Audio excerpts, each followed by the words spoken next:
BC, Alexander enjoyed an overdue vacation in the deluxe metropolis of Babylon in Mesopotamia. This was one of the great cities of the Persian Empire, and over the centuries had grown accustomed to looking after the needs of invaders. Its hanging gardens were one of the 7 wonders of the ancient world. A few weeks there of uninterrupted leisure and pleasure were just what Alexander and his careworn soldiers needed.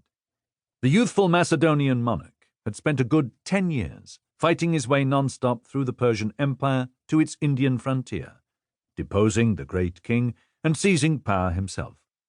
After winning victories in the Punjab and along the Indus River, he marched back to civilization through a searing desert, losing thousands of his men for lack of water before reaching the safety and the comforts of Mesopotamia.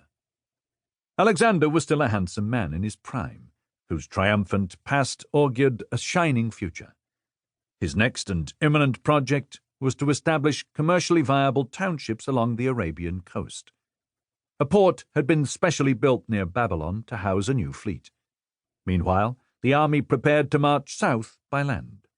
Victory was taken for granted, but after that, who knew what? For now, in late May, as the unrelenting heat of summer approached, he needed a good rest. Babylon had all the necessary facilities. There was water everywhere.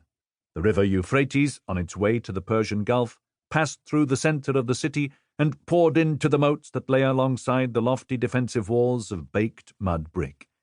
And beyond the walls lay swamps and lagoons bursting with wildlife, irrigation channels, and reservoirs. 2 colossal palaces stood in the north of Babylon, with offices and workshops. One of them functioned, at least in part, as among the world's earliest museums, housing treasured artifacts from earlier times, and was probably where kings and their families lived in grand but private seclusion. The other, which modern archaeologists have named the Southern Palace, was set aside mainly for administration and for ceremonial functions.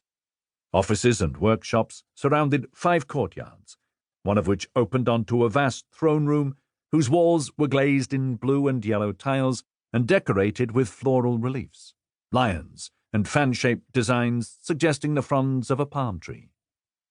On the river's edge, beside the palace, the hanging gardens astounded visitors.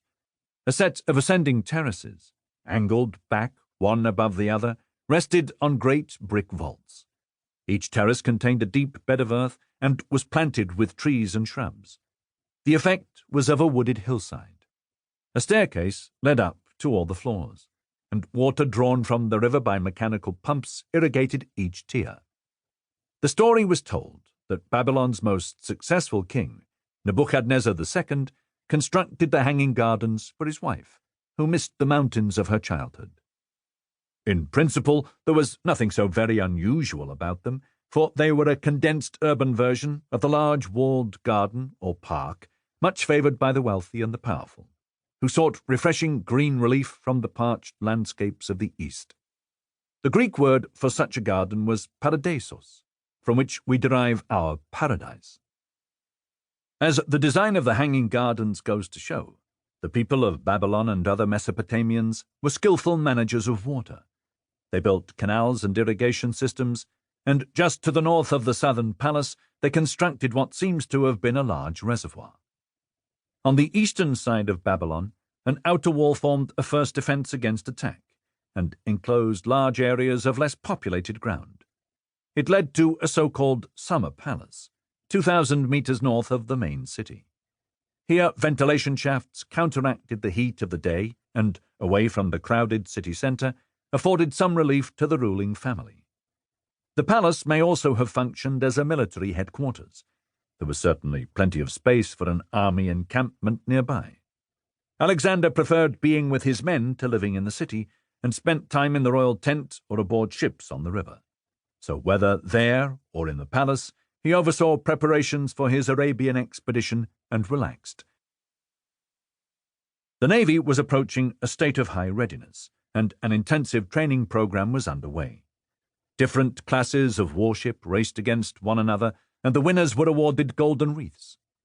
Alexander decided to organize a banquet for the army on the evening of May 29, according to the Greek calendar, Decius 18. It was held